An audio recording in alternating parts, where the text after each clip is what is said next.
Welcome to me, Mooney and Magic. Let the magic begin. ये बहुत अरसा पहले की बात है। अरब के एक वसीओ अरीज सहराई इलाके में एक नामवर और अमीर सुदागर रहता था। ये सुदागर न सिर्फ अपनी बेपनाह दौलत के लिए मशहूर था, बल्कि अपनी तिजारती बसीरत और कीमती अशिया के कारोबार के लिए भी जाना जाता था।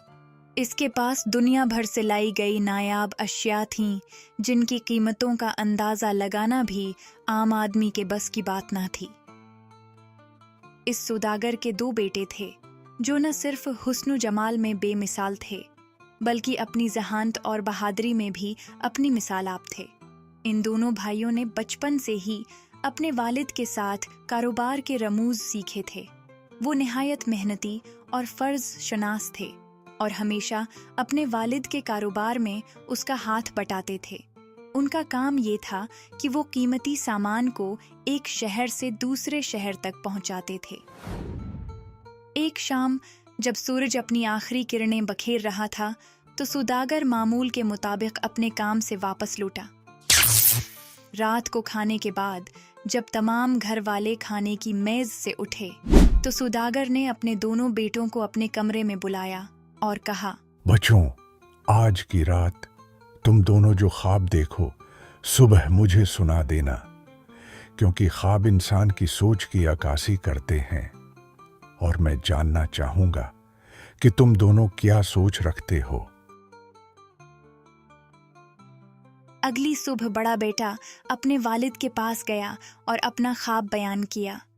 उसने कहा, मैंने ख्वाब में देखा कि छोटा भाई बहुत बुलंद आसमान पर उड़ रहा था और मैंने ये भी देखा कि आपका लाडला ऊंट खो गया है। उसके बाद सुदागर ने छोटे बेटे से पूछा कि उसने रात को ख्वाब में क्या देखा। तब छोटे बेटे ने अपना ख्वाब अपने वालिद को सुनाने से साफ इनकार कर दिया। बाप ने लाख कोशिश की, मगर वो राजी न हुआ। वो बार बार यही कहता रहा, मैं अपना ख्वाब किसी को नहीं बताऊंगा।